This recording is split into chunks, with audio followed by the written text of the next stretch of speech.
Assalamualaikum warahmatullahi wabarakatuh. Hai teman-teman, kali ini murid Sairaj akan membahas tentang sejarah perkeretaapian di Indonesia loh. Kereta apian Indonesia dimulai ketika pencangkulan pertama jalur kereta api Semarang Port and Landen di Desa Kemijen oleh Gubernur Jenderal Hindia Belanda yang bernama Mr. L.I.G. Baron Slot van de Bell pada tanggal 17 Juni 1864.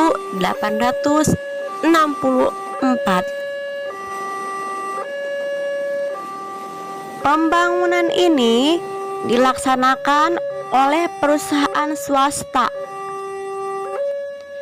Namloj Penoscape, Nederland Indische Spoorwegmaatschappij.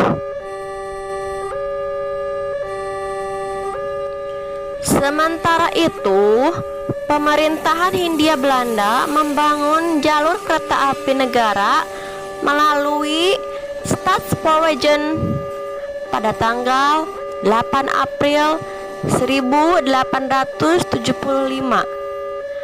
Rute pertama SS meliputi Surabaya, Pasuruan, dan Malang.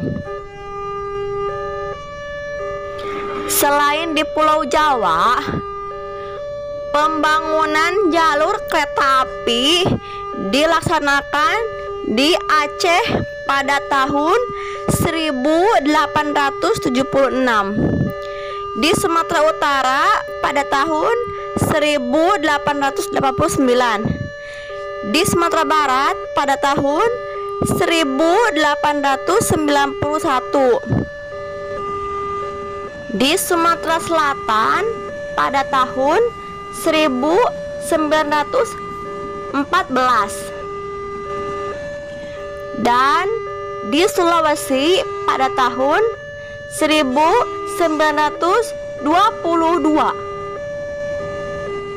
Sementara di Kalimantan, Bali, dan Lombok hanya dilakukan studi mengenai kemungkinan pemasangan jalur kereta api, belum sampai ke tahap pembangunannya teman-teman. Sampai akhir tahun 1928, panjang jalan kereta api dan tram di Indonesia mencapai 7.464 km dengan perincian rel milik pemerintah sepanjang 4.089 km dan milik swasta sepanjang 3.375 km. Keberhasilan NISM dan SS mendorong investor swasta lainnya untuk membangun jalur kereta api di daerah lainnya juga teman-teman, gitu.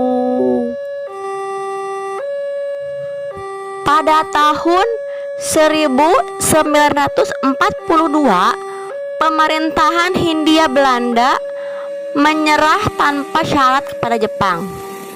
Semenjak itu, perkeretaapian Indonesia diambil alih oleh Jepang dan berubah nama menjadi Rikuyu Sokyoku, yang artinya Dinas Kereta Api. Selama penguasaan Jepang, operasional kereta api hanya diutamakan untuk kepentingan perang saja.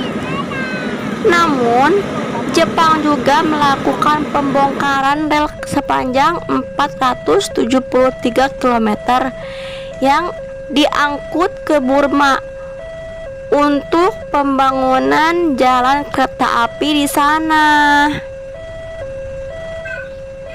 Setelah Indonesia memproklamasikan kemerdekaannya pada tanggal 17 Agustus 1945, beberapa hari kemudian dilakukan pengambil alihan stasiun dan kantor pusat kereta api yang dikuasai Jepang. Puncaknya adalah pengambil alihan kantor pusat kereta api Bandung pada tanggal 28 September 1945 yang kini diperingati sebagai Hari Kereta Api Indonesia. Hal ini sekaligus menandai berdirinya Jawatan Kereta Api Republik Indonesia.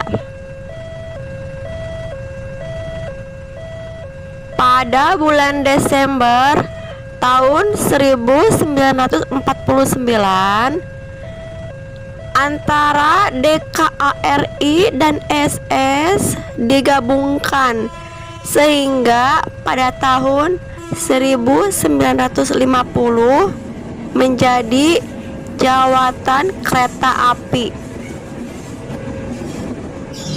Pada tanggal 25 Mei 1950, DKA berganti menjadi Perusahaan Negara Kereta Api.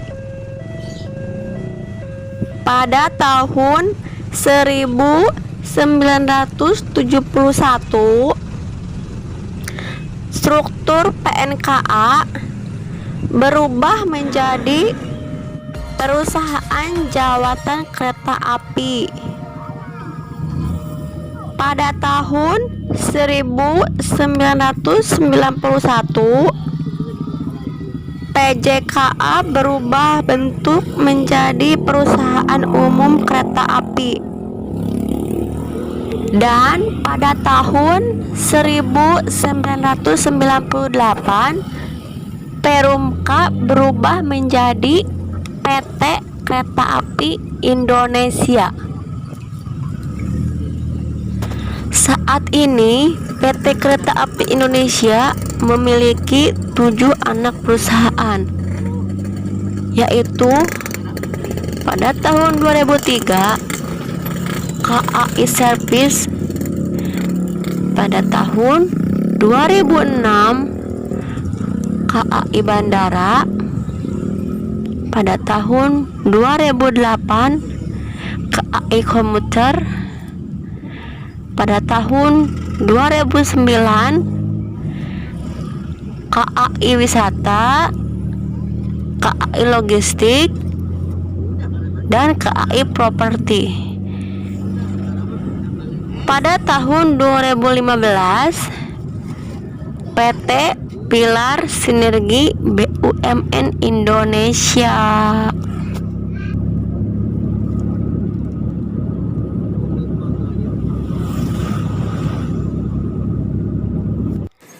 Nah, teman-teman, keadaan kereta api di Indonesia pada zaman dulu, memang pada masa itu nama kereta api sudah sangat tepat karena kereta dijalankan dengan api dari pembakaran batu bara atau kayu.